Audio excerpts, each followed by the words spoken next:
안녕하세요. 커피앤톡입니다. 오늘도 와주셔서 감사드리고요. 바로 사연 읽어보겠습니다. 안녕하세요. 두 아들을 키우고 있는 40대 초반 여자입니다. 아들 녀석들을 둘이나 키우고 있다 보니 참으로 정신없이 지내는 것 같아요. 한참 손이 많이 갈 중학생과 고등학생이다 보니 유독 더 혼이 쏙 빠지는 것 같기도 하고요. 일교차가 심해지는 게 완연한 가을의 중심에 와 있는구나 싶어요. 가을의 중심에 있는 지금 저는 지난주에 오랜 친구들과 간만에 만나서 단풍 구경을 하고 왔어요. 아들들에게 치여 사느라 복잡한 머리도 식힐 겸 해서 다녀왔는데 여유로운 시간을 오랜만에 즐기다 보니 너무 행복하더라고요. 이런 여유를 얼마 만에 맛보는 건지 정말 아득한 기분마저 들었답니다. 단풍을 보고 있노라니 남편 생각이 자꾸만 나더라고요. 이렇게 단풍이 무르익으면 저희 부부는 항상 아들들을 데리고 단풍 구경을 많이 다녔거든요. 아들들도 그때의 기억을 지금까지 안고 살아가고 있어요. 늘상 이곳에서 많은 사연들을 들으면서 울고 웃고 하곤 했는데 오늘은 그동안 받았던 은혜에 보답하는 기분으로 저의 이야기를 한번 풀어내볼까 합니다. 저와 남편은 대학 동아리에서 처음 만났어요. 저희 학교는 독서 동아리가 꽤나 크게 있었는데 그 안에서 선후배 관계로 처음 만나게 됐었죠. 그때가 제 나이 20살이었답니다. 넌 어떻게 하다가 우리 동아리에 들어오게 됐어? 저는 그냥 책 냄새가 너무 좋아요. 그래서 그런지 서점에만 가도 마음이 편해지더라고요. 20살 어리기만 했던 저는 선배였던 그 남자가 너무 크고 멋있어 보였어요. 선배는 마지막 학기로 졸업을 앞두고 있었는데 그 사이에 저를 만나게 된 거였어요. 취업 준비에 한창일 때 동아리 활동을 어떻게 하는 건지 물어보니 그는 이런 말을 하더라고요. 내가 찾는 해답들은 언제나 책 속에 있더라고. 그래서 책을 멀리하면 안 되겠다는 생각으로 4학년인 주제에 동아리 활동을 열심히 하는 거야. 책을 가까이 하고 그 안에서 해답을 찾으려고 하는 선배가 참 멋있어 보이더라고요. 저희는 그렇게 만나는 날들이 차츰차츰 잦아졌고 자연스럽게 연인 관계로 발전하게 되었어요. 그저 듬직해 보이기만 하는 선배이지만 그에게도 가슴 아픈 사연은 있었어요. 선배는 중학교 때 부모님 두 분을 교통사고로 모두 잃고 할머니 손에서 자랐는데 할머니마저 군대를 전역하자마자 돌아가시게 된 사연이 있더라고요. 그래서 그런지 유독 외로움을 많이 느끼는 사람이었답니다. 더군다나 외동이어서 더욱 마음 들 곳이 없었기도 했어요. 연약해 보이는 그의 모습을 보고 감싸주고 싶다는 생각을 했어요. 그 이후 선배는 대학을 졸업하고 대기업이란 대기업은 전부 지원을 했던 것 같아요. 한 군데라도 합격하기만 한다면 너무나도 감지덕지인 곳들이었죠. 그런데 그런 대기업을 무려 3군데나 합격을 했어요. 워낙 능력이 있는 사람이다 보니까 가능한 일이었죠. 선배, 남들은 죽어라 노력해도 한 군데 합격하는 것도 어려운데 어떻게 그 힘든 걸 척척 해내는 거예요? 다 운이 좋았지 뭐. 그리고 유선이 네가 지지해줬으니까 할 수 있었어. 대기업 다니는 남자친구가 있다는 사실만으로도 마음 한켠이 든든해지는 기분이 들었어요. 그렇게 3년의 연애를 하는 동안 저희는 그 흔한 사랑 싸움조차 하지 않았어요. 오히려 서로한테 뭐 하나 더 해주지 못해서 안달인 관계였어요. 저희 부모님도 남자친구를 아들처럼 대해주셨답니다. 선배의 부모님 기일이면 부모님께서 먼저 안부 전화를 물으면서 살뜰하게 보살펴 주시기도 하셨어요. 그래서 그런지 저희는 자연스럽게 결혼으로까지 이야기가 오가게 되었어요. 제가 대학 졸업과 동시에 취업을 준비하고 있던 그때 저에게 그러는 겁니다. 취업하는 것도 좋고 사회생활하는 것도 좋은데 그 전에 내가 너한테 울타리가 되어주고 싶어. 지난 시간 동안 너랑 같이 함께하면서 이제는 네가 정말 너한테 없으면 안 되는 존재라는 걸 알게 되었거든. 저는 내심 프로포즈를 기대하고 있었는데 딱 적절한 타이밍에 저에게 청혼을 하더라고요. 그래서 졸업을 하자마자 23살의 어린 나이에 결혼의 길로 들어서게 되었어요. 결혼을 하고 나서 천천히 취업 준비를 할 생각을 하고 있었답니다. 모든 사람들의 축복 속에서 진행된 저희의 결혼 생활은 연애 때와 다름없이 너무 달콤하고 황홀한 날의 연속이었어요. 오히려 연애 때보다 더 많이 사랑을 받았던 것 같아요. 남편은 결혼을 하고 나니 저에게 이러더군요. 계속 취업 준비 힘들게 하는 것보다 그래도 아이 낳고 지내는 건 어때? 어차피 취업하더라도 나중에 아이가 주게 되면 한참 일을 쉬어야 하는데. 사실 난 외동으로 자라서 그래도 최소한 2명은 낳고 싶거든. 저 또한 아이 욕심이 다소 있는 편이어서 남편의 제안에 동의를 했어요. 그 사람에게 가정이라는 울타리를 주고 싶어서 결혼을 결심한 것이었기 때문에 당장 취업을 하는 것보다도 아이를 갖자는 생각으로 마음을 고쳐먹었답니다. 사실 남편이 벌이가 적은 편이 아니었기 때문에 일자리에 대한 생각이 간절하지 않았던 것도 있었어요. 그렇게 저는 23살의 나이에 결혼을 하고 25살에 첫 아이를 출산하게 되었어요. 임신 기간 내내 오죽 힘들었으면 다시는 아이를 갖지 않겠다고 40번쯤 속으로 되뇌었던 것 같아요. 제대로 먹지도 못하고 잠도 못 자고 임신 기간에 유독 고생을 많이 했었네요. 그렇게 힘든 시간을 거쳐서 제 품에 들어온 아이는 저를 빼어박은 아들이었어요. 남편은 아들을 처음 보고는 눈물을 흘리면서 그랬었죠. 부모님이 살아계셨다면 우리 아들 정말 많이 이뻐하셨을 거야. 아이들을 워낙 좋아하시던 분들이라. 그 말을 듣는데 눈시울이 붉어지더라고요. 시부모님이 주셨을 사랑까지 우리 부모님이 전부 주실 거야. 우리 이제 진짜 부모가 됐어. 이 아이 정말 잘 키워보자. 저희 부부는 아이를 보면서 이 아이를 위해 모든 것을 바칠 마음의 준비를 했어요. 그때 했던 그 다짐처럼 정말 아이를 위해서 못할 것이 없었어요. 그 이후 남편은 회사에서도 승승장구를 했어요. 남들보다 빠르게 진급을 했고 노래들보다 높은 연봉을 받으면서 일을 했었죠. 그러다 보니 임신했을 때의 힘듦은 어느새 까맣게 잊고 둘째 생각이 나더군요. 이윽고 제가 둘째를 임신했을 때였어요. 남편이 하루는 제게 이런 말을 하는 겁니다. 여보, 진혁이 형 알지? 그 형이 예전에 나한테 자기 회사 차릴 건데 같이 해보자고 했었거든? 이번에 사업을 확장한다고 하면서 같이 해보자고 하는데 거기로 가는 거 어떻게 생각해? 저는 이제 곧 태어날 아이도 있고 더 이상 도전을 하는 건 좀 위험하다고 생각했어요. 이제 둘째까지 태어나면 애가 둘인데 그래도 안정적인 쪽에서 일을 하는 게 낫지 않을까? 아무래도 지금 받는 연봉만큼 받을 수 없다는 거 아니까 난 좀 그런 것 같아. 저의 생각을 확실하게 남편에게 전달했어요. 하지만 남편 또한 오랜 시간 생각을 했던 일이어서 그런지 생각을 쉽게 바꾸지 않는 것 같았어요.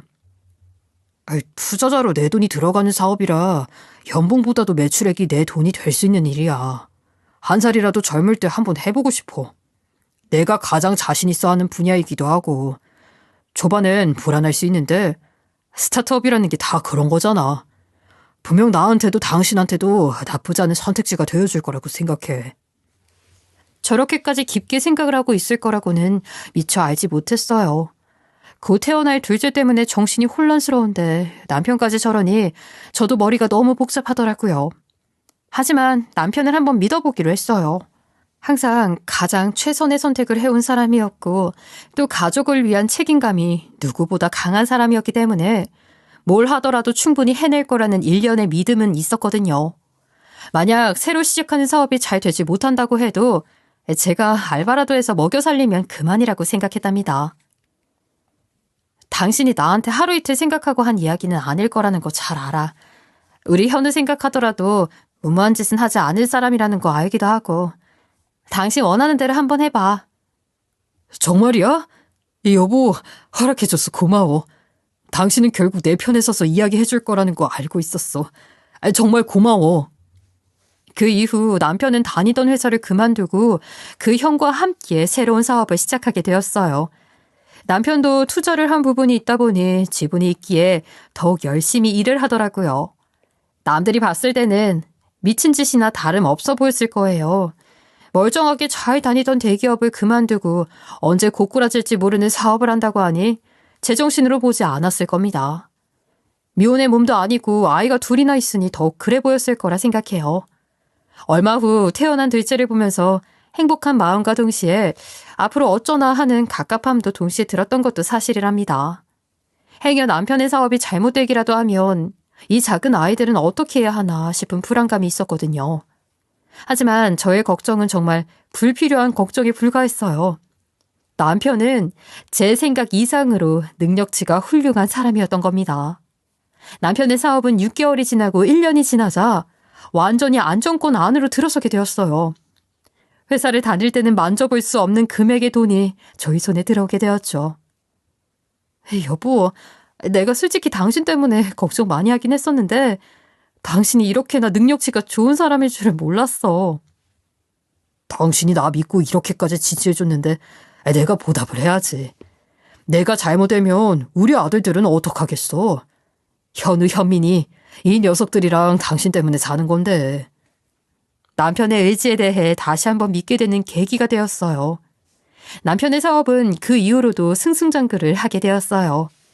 덕분에 아이들을 키우는 데 있어서 부족함 없을 수 있었답니다.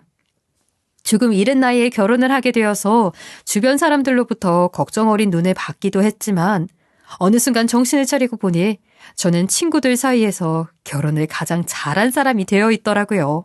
돈 잘 버는 남편에 더군다나 시집살이가 있었던 것도 아니니 결혼한 친구들과 만나면 저를 부러워하는 이야기로 늘 가득했어요.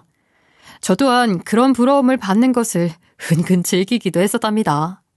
그렇게 저희도 결혼 생활을 한 지가 10년이 훌쩍 넘었어요. 부부 사이에 흔하고 자잘한 다툼 같은 것들마저 거의 없는 너무나도 평화롭고 안정적인 가정이었어요. 남편은 제 주변 사람들 사이에서도 다정하기로 유명했어요. 그래서인지 저희 아들들도 또래 친구들보다 의젓하고 성숙한 느낌이 있었죠. 사춘기에 접어들면서 이런저런 고민들이 많다고 하지만 저희 아들들은 그런 것도 없었어요. 제 삶에 너무 만족감을 느끼면서 지내고 있었답니다. 그때까지는 저에게 어떤 풍파가 들이닥칠지 전혀 알지 못했어요. 첫째가 중학교 2학년에 접어들 무렵이었어요. 당시 남편은 그동안 잘 이어온 사업을 일단락하고 다른 사업을 구상하고 있던 와중이었어요. 당신 너무 조급하게 생각하지 마.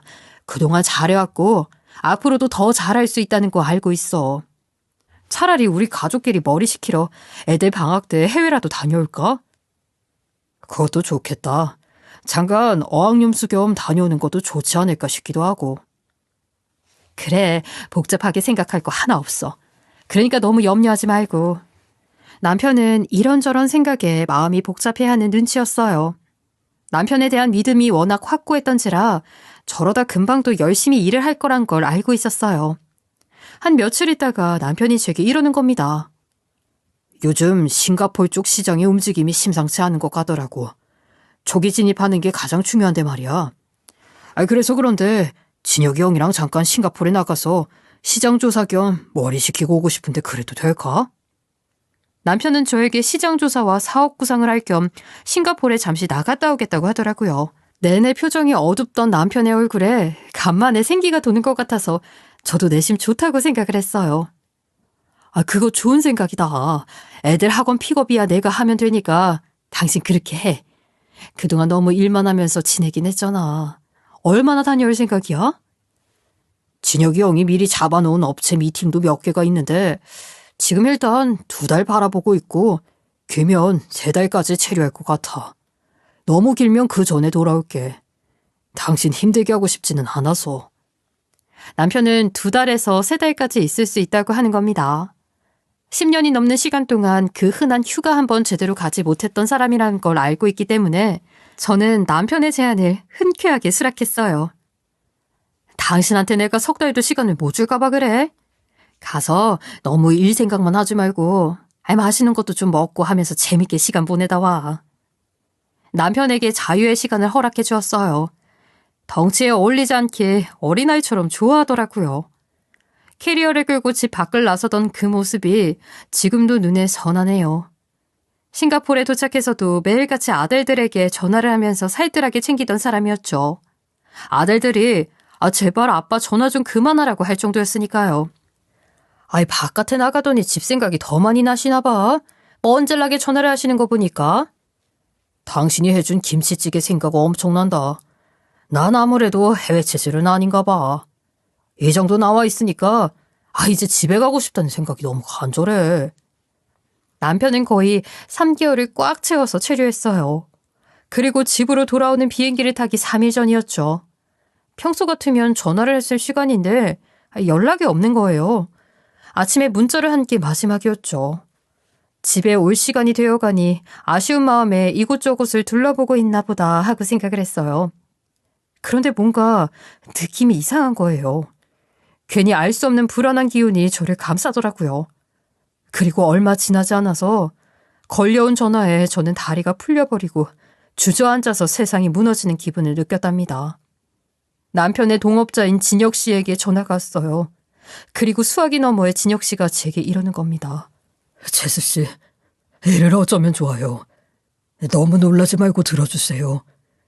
동준이가 오늘 화재 현장에서 빠져나오지를 못해서 그 자리에서 그만 죽었어요. 저는 그 말을 듣고 아무 말도 할 수가 없었어요. 믿어지지가 않았거든요.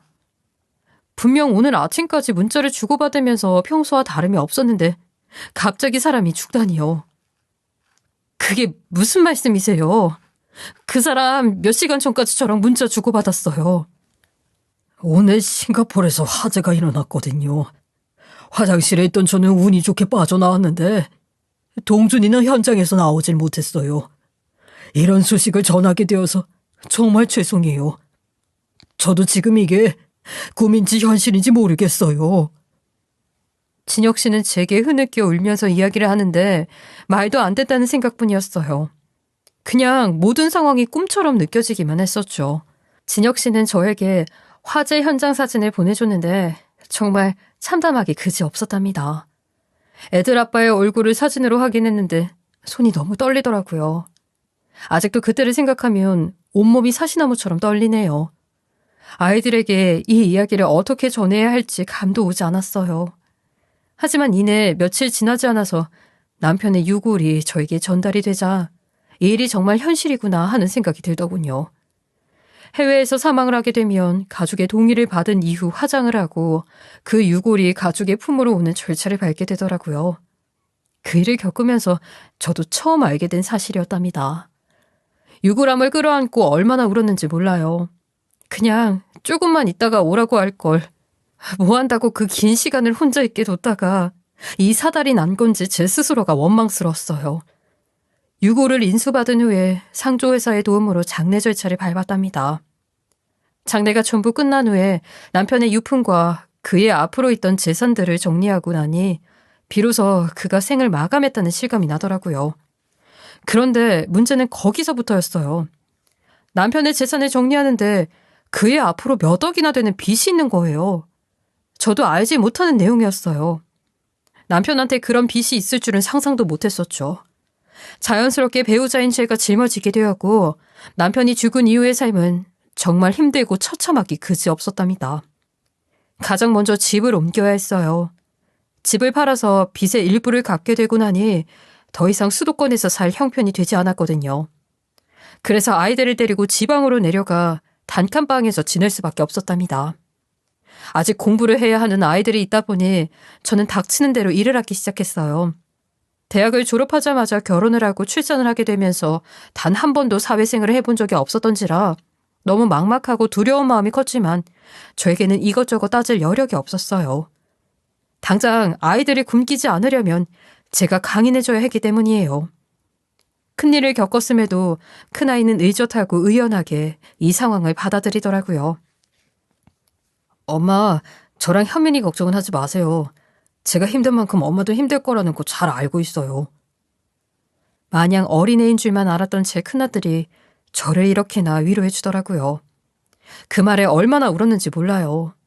아이들을 위해서 정말 악착같이 살았어요. 그렇게 남편을 떠나보낸 지도 한 2년이 지났을 무렵이었어요.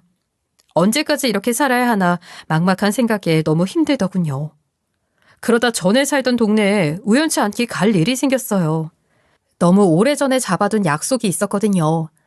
남편이 떠난 이후 처음 오게 되었지만 워낙 오래 살기도 했고 거기가 저희의 터였어서 그런지 익숙하고 정겨운 느낌마저 들었답니다. 그날 저녁 저는 약속이 있는 고깃집으로 향했어요. 그 고깃집 또한 저희 가족들이 주말에 외식으로 자주 가던 곳이었죠.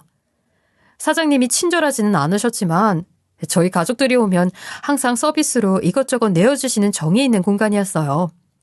사장 아주머니께서는 쉽게 보여주지 않는 미소로 저를 반겨주시는 겁니다. 아, 이게 누구야? 왜 이렇게 오랜만에 와요? 오랜만에 봬요, 사장님. 그게 제가 지방에 내려가서 지내느라 그동안 발길이 뜸했어요. 오늘 간만에 약속이 있어서 왔어요. 그렇구만. 지방에서 일하느라 바쁜 건 건너 들어서 알고 있긴 했어요. 아, 얼굴이 많이 헬쑥하네. 그런가요? 그런데 그 이후 사장님은 듣고도 믿을 수 없는 말을 하시는 겁니다. 그래도 좀 자주 와요. 아, 애기 엄마 남편은 엊그제도 와서 고기 먹고 갔는데 괜히 집에 무슨 일이 있는 건가 싶어서 안 사람이랑 같이 안 왔냐고 물어보기도 좀 그렇고. 아예 아무튼 별일 없으면 되지 뭐.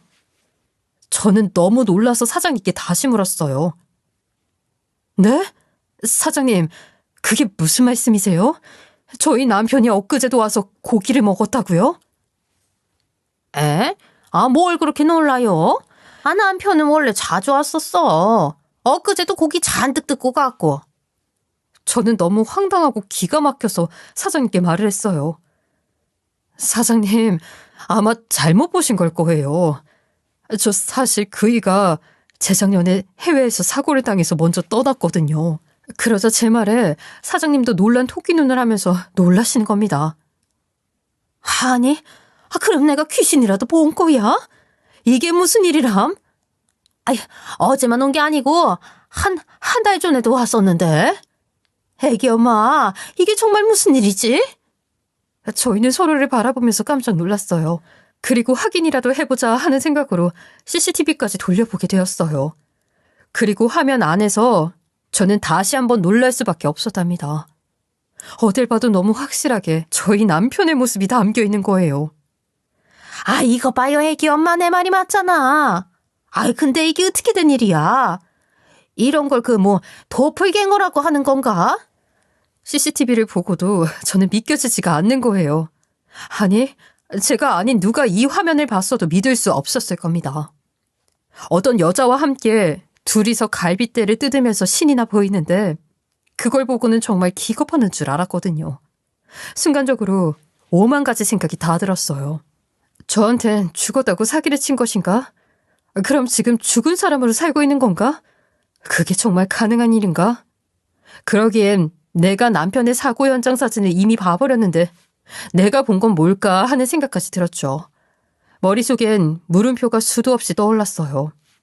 그러다 사장님이 말씀하시는 겁니다. 아, 여기 저 여자 말고 같이 오는 남자가 하나 있는데 이름이 좀 특이하거든요. 아, 그래서 기억을 하고 있는데 보니까 내일 저녁에 예약이 되어 있네. 항상 저 이름으로 예약을 하더라고. 사장님, 그럼 제가 실례가 안 된다면 여기서 좀 기다리고 있다가 남편으로 보이는 이 사람 얼굴을 좀 확인해 봐도 될까요? 아, 그래요, 그래. 그렇게 해요. 나도 궁금해 죽겠어. 그래서 저는 실례를 무릅쓰고 다음날 고깃집에서 잠복을 하면서 그들이 오기를 기다렸어요. 정말 어찌나 심장이 두근거리던지요. 잠시 뒤 익숙한 얼굴이 가게 안으로 들어오는 겁니다. 그 얼굴을 보자마자 소름이 오스스 끼치는데 이게 정말 무슨 일인가 싶었어요. 여보, 아니 이게 무슨 일이야? 그리고 마주한 남편의 얼굴을 자세하게 보는데 남편과 닮긴 했지만 묘하게 다른 거예요. 남편이 아닌 겁니다. 그런데 그 남자의 얼굴이 어딘지 익숙한 느낌이 드는 거예요. 자세히 보니 제 남편과 함께 싱가포르에 갔던 동업자 형인 겁니다. 아, 진혁 씨? 진혁 씨가 어떻게 여기 있는 거예요? 그러자 그는 아무런 말을 하지 못하고 놀란 얼굴로 저를 빤히 쳐다볼 뿐이었어요. 원래도 남편과 함께 있으면 비슷한 체형과 닮은 생김새 때문에 형제가 아니냐는 말을 자주 들었는데 일부러 남편처럼 성형을 한 것 같았어요. 얼마나 놀랐는지 몰라요. 저는 그의 얼굴을 보고 황당한 생각에 자초지종을 따져 물었답니다. 진혁 씨, 성형을 한 거예요? 아니 얼굴을 왜 고쳤어요? 그러자 그는 놀란 기색을 감추지 못하더니 이내 멀리 달아나 버리는 거예요. 이게 도대체 어떻게 된 영문인 건지 알다가도 모를 노릇이었어요. 가게 사장님과 저는 어이없어서 헛웃음이 나오는 겁니다. 아, 세상에. 그 애기 아빠랑 어쩜 그렇게 똑같이 생길 수가 있어요? 그때 동업자 형과 함께 왔던 남자가 제게 말을 거는 거예요. 저 많이 놀라셨겠지만 괜찮으시다면 저랑 잠깐 이야기하실 수 있을까요? 진혁 씨랑 같이 오신 분이시죠? 이게 다 무슨 상황인지 알고 계시는 거죠? 그러자 남자는 제게 말하더군요. 많이 놀라시겠지만 그래도 동준이 형님 아내분 되시니까 믿을 수 없는 진실에 대해서 말씀드릴게요. 그 남자는 도망가 버린 동업자 진혁 씨도 저희 남편도 알고 있는 사람 같아 보였어요. 저와는 초면이었죠. 지금은 제가 강진혁 대표님이랑 같이 일을 하고 있고 그 회사에서 본부장직을 맡고 있는 사람인데 동준이 형 그렇게 되기 전까지는 형이랑 오래 일했던 직원 중 하나였어요. 남편이 사업을 오래 했어서 그의 동료들은 어지간하면 다 알고 있는데 제가 모르는 분이었어요. 그 일랑도 오래 일을 하셨는데 어떻게 제가 모를 수 있을까요? 제가 회사의 중간에 합류한 것도 있고 이래저래 저랑은 만나뵐 일이 없긴 했어요. 아니, 그런데 진혁 씨는 왜 성형을 하신 거예요? 도대체 그이가 떠나고 무슨 일이 있었던 거죠? 그러자 그는 제게 정말 믿을 수 없는 말을 하는 겁니다. 듣고도 제 귀를 의심할 수밖에 없었죠. 이 얘기를 어떻게 해야 할지 참 어렵네요. 사실 동준이 형님이 떠나시기 전에 회사에 내연 관계였던 여직원이 한 명 있었어요. 두 사람이 아마 5년 넘게 뒷만남을 이어갔을 거예요. 그런데 진혁이 형님이 그 여직원을 먼저 좋아했는데 여자는 동준이 형, 그러니까 사모님의 부군을 좋아하니까 어쩔 수 없이 바라만 보면서 지냈었죠. 자기는 미혼이고 조건도 더 좋은데 가정에 있는 사모님의 부군을 좋아한다고 하니 셈이 많이 났을 거예요. 그러다 부군이 사고를 당하면서 여직원이 엄청 힘들어했어요. 그게 동업자 형님은 기회라고 생각했을 거예요.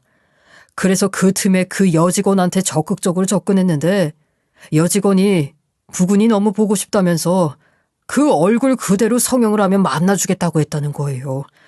진짜 미친 생각이었죠. 그런데 또 동업자 형님은 자기가 너무 좋아하는 사람이니까 그 뜻대로 해준 거고요. 지금 둘이 결혼 생각하면서 만나고 있다고 하더라고요. 정말 제가 지금 뭘 들은 건지 단 하나도 믿기지가 않았어요. 그러니까 정리를 해보면 가정적인 줄만 알았던 제 남편은 저 몰래 5년간이나 바람을 피우고 있었고 그런 여자를 남몰래 좋아해왔던 동업자 진혁 씨는 제 남편처럼 얼굴을 뜯어고쳐서 그 여자와 지금까지 만나고 있었다는 거였잖아요. 어떻게 이런 미친 짓을 할 생각을 한 건지 황당했어요. 그리고 남편에 대한 배신감이 이루 말로 표현할 수가 없었고요. 듣고도 믿고 싶지가 않았어요. 부군이 어려서 부모님이 일찍 돌아가셨잖아요. 그래서 그런지 의지할 곳을 항상 필요로 하는 눈치였어요. 사모님은 아이들 챙기느라 남편인 자기가 항상 뒷전이라는 말을 자주 하셨거든요. 저도 남의 가정을 파탄낼 수는 없어서 말하진 못했어요. 제가 뭐라고요. 늘상 외로움을 많이 타는 편의 성격이긴 했지만 이런 일을 뒤에서 저지르고 있을 거라고는 생각지도 못했어요. 저 죄송한데요. 너무 현기증이 나서요. 지금 이게 전부 사실이에요? 믿을 수도 없고 믿겨지지도 않아요. 그이 정말 지나칠 만큼 가정적이고 한없이 따뜻한 사람이었는데 내연이라뇨. 어쩜 이럴 수가 있어요? 저도 이 얘기를 어떻게 해야 할지 하는 게 맞을지 고민이 많았어요. 이렇게 전하게 되어서 송구스러울 따름이에요. 사람 일이 한치 앞을 볼 수 없다지만 어떻게 이런 일이 제게 있을 수가 있는 걸까요? 너무 황망한 생각마저 들었어요. 그러면서 그 남자는 제게 한 장의 사진을 보여주는 겁니다. 이 사진 보시면 알겠지만 싱가포르 말이에요. 사실 두 형님들이랑 내연관계였던 여직원이랑 셋이서 같이 여행 간 거였어요. 말이 사업 구상차였지 그냥 세 사람이 다른 사람 눈총 피해서 해외로 잠깐 간 거였죠. 이 사진 한번 보세요. 본부장이라는 남자가 건넨 사진은 남편과 동업자인 진혁 씨, 그리고 그 내연녀라는 여자랑 같이 찍은 사진이었어요. 내연녀랑 남편은 서로 끌어안고 있고 진혁 씨는 옆에서 V자를 한 사진이었는데 그 사진을 보자 다리에 힘이 풀리고 속에서 열불 천불이 나는 겁니다. 뒤에서 저런 짓거리를 하고 있는 줄도 모르고 저는 남편 하나만 바라보고 살았네요. 제가 정말 바보 등신이었어요. 그리고 남자는 제게 마지막 쐐기를 박는 충격적인 말을 이었답니다. 아무튼 사모님 부군 먼저 떠나시고 한 1년쯤 지났을 때였을 거예요. 진혁이 형님이 술에 완전히 취해서 저한테 전화해서는 이런저런 이야기를 하더라고요. 사실 그 화재 현장에서 자기가 동준 형님을 꺼내올 수 있었는데 일부러 도와주지 않았다고요. 순간적으로 드디어 자기 사랑을 실현할 기회가 생겼다 싶었다는데 에휴, 여자가 뭐라고 저렇게까지 저러나 싶더라고요. 더 이상 놀랄 것도 없지만 저는 그 말에 너무 놀라서 온몸이 사시나무처럼 떨리는 거예요. 사람이 도대체 어디까지 가는 건지, 대체 그 여자가 뭐가 그렇게 좋아서 이렇게까지 하는 건지 알 수가 없었답니다. 저는 당장에 이 연놈들을 찾아갔어요. 남자가 제게 진혁 씨의 집을 알려줬거든요. 두 사람은 결혼하기 전에 이미 살림 먼저 차렸다고 하더라고요. 이봐, 당신들 당장 나와. 당장 나와서 나한테 해명이든 뭐든 간에 좀 해보란 말이야. 그러자 안에서 자빠져 자고 있던 사진 속의 내연녀가 나오더라고요. 제 얼굴을 알고 있었던 건지 기겁을 하면서 놀라더군요. 아줌마가 여긴 어떻게 온 거예요? 그러자 안에서 동업자 진혁 씨가 기어 나오는 겁니다. 재수 씨가 여기를 어떻게 알고 오셨어요? 두 연놈들에게 미친 사람처럼 소리를 질러버렸어요. 니들이 제정신이 바뀐 사람이니? 어떻게 그런 파렴치한 짓을 하고 떳떳하게 살 수 있는 건데? 사람이 죽었어, 사람이. 어디 남의 가정을 파탄내는 것도 유분수지. 이렇게 얼굴까지 뜯어고친 놈이랑 살고 싶니? 그러자 내연녀와 진혁 씨는 제 앞에서 무릎을 꿇고 싹싹 빌기 시작하더라고요. 아줌마, 정말 죄송해요. 그 사람이 저한테 정말 마지막 사랑이었어요. 5년간 한결같이 저만 바라봐준 사람이었고 그 사람이 떠난 자리가 너무 컸어요. 그러면 안 되는 걸 알면서도 이렇게 사람이 하면 안 될 짓을 했어요. 정말 죄송해요. 이렇게 싹싹 빌게요. 재수 씨, 정말 죄송합니다. 제가 그러면 안 됐었는데 저도 이 여자가 제 인생의 마지막 사람이라서 이런 짓을 벌였어요. 정말 죄송합니다. 지금 그 이가 남긴 빚 때문에 얼마나 고생하고 있는 줄은 알고 하는 소리예요? 제가 이렇게 고생하는 거 보면서 속으로 무슨 생각했어요? 저희도 내내 마음이 너무 불편했어요. 정말 죄송해요, 아줌마. 제발 노염 푸세요. 저희가 이렇게 사죄할게요. 저는 너무 화가 나서 분이 풀리지가 않는 겁니다. 그래서 그 여자에게 말했어요. 댁이 그렇게 좋아서 죽고 못 산 내 남편. 저 악마 같은 인간이 구할 수 있었는데 일부러 안 구한 건 알고 만나는 거예요? 제가 이렇게 말을 하자 두 연놈들끼리 놀란 토끼 눈을 하고는 사색이 되는 겁니다. 아니 그게 무슨 말씀이세요? 오빠, 지금 저 아줌마가 무슨 말 하는 거야? 그러자 진혁 씨는 얼굴이 사색이 되어서 말을 더듬이더군요. 정말 아니야. 내가 다 해명할게. 아니에요, 재수 씨. 아니긴 뭐가 아니야. 저 인간 화재 현장에서 내 남편 구할 수 있었는데 너 차지하고 싶은 생각에 우리 남편을 그 불길 속에 버리고 왔다고 합디다. 아니에요? 아니라고 할 수 있냐고요? 아니, 그걸 어떻게... 순간 그 공간의 분위기가 싸해지고 그 여자는 진혁 씨를 벌레 보듯 보는 겁니다. 오빠, 그게 사실이야? 정말이냐고? 내연녀가 분에 차서 말하길래 녹음되어 있는 파일을 들려주었어요. 제게 이 끔찍한 사실을 말해준 본부장이라는 사람은 사업하는 사람이다 보니 모든 통화 내용을 녹음해두는 사람이어서 그 기록을 제게 넘겨주었거든요. 녹음 파일을 듣고는 여자가 말하더라고요. 오빠, 정말 소름 끼친다. 어떻게 사람을 그렇게 해치고 나서 이렇게 평온하게 나한테 다가올 수가 있어? 당신 정말 사람이야? 그 순간 남자는 눈물이 뚝뚝 흘리면서 말하더라고요. 내가 이렇게나 너를 사랑해서 그랬어. 동준이 그놈이 죽을 만큼 미웠던 적이 한두 번이 아니야. 이런 내 마음도 좀 알아주면 안 되겠어? 더러운 소리 그만해. 당신은 동준 오빠를 보내버린 거야.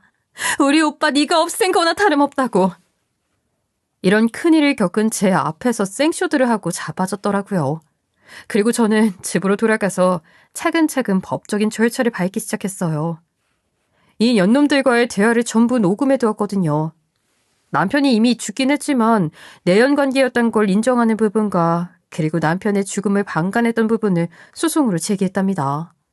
내연녀는 저 모르게 남편에게 거액의 돈을 증여받았던 것이 있었는데 자신의 죄책감에 결국 그 재산을 제게 모두 넘기는 것으로 합의를 하게 되었어요.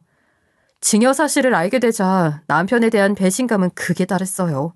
그리고 진혁 씨는 제게 거액의 합의금을 주고 나서야 법적인 절차를 면할 수 있었어요. 이 모든 일에 제게 사실을 전달해준 본부장님의 역할이 정말 컸답니다. 분명 어려운 선택이었을 텐데 진실을 밝히고 싶은 마음에 선뜻 증인으로 자리를 해주었거든요. 내연녀는 그 이후 제 남편을 불길에 방조한 걸 알고 더는 진혁 씨를 만날 수 없었을 겁니다. 자기가 그렇게 좋아 죽고 사랑에 맞지 않던 사람을 그렇게 만든 남자랑 어떻게 더 만날 수 있겠어요. 저는 두 인간들에게 받은 돈으로 단칸방 신세를 벗어나서 버젓한 아파트에 들어가서 지내게 되었고 더 이상 빚을 갚기 위해 아등바등 살지 않게 되었어요. 그 인간들은 지금 어디서 어떻게 지내는지 알 길이 없기도 하고 저의 심적인 안정을 위해서 일부러 찾아보지 않고 있답니다. 제 사랑스런 두 아들들은 이 사실에 대해 아무것도 알지 못해요. 아이들에게 죽을 때까지 이 사실을 모르게 하는 것을 인생의 숙명으로 생각하면서 살고 있답니다. 이렇게나 큰 일을 겪고도 사람이 어떻게든 사라지게 되는 걸 보니 저 스스로가 대견하고 신기한 나날들입니다. 인과응보 사필귀정이라는 말은 정말 사실이었어요. 그릇된 사랑을 하던 놈들은 결국 이렇게 끝이 나버린 걸 보면요. 지금 당장 너무 억울하고 답답한 상황 가운데 계신 청취자분들이 있다면 언젠가는 꼭 그 억울함을 풀어낼 날이 올 거라 믿어 의심치 않습니다. 무르익어가는 가을날 제 이야기 들어주셔서 감사합니다. 지금까지 커피앤톡이었습니다. 오늘도 끝까지 함께해 주셔서 감사하고요. 다음 영상으로 또 찾아뵙겠습니다.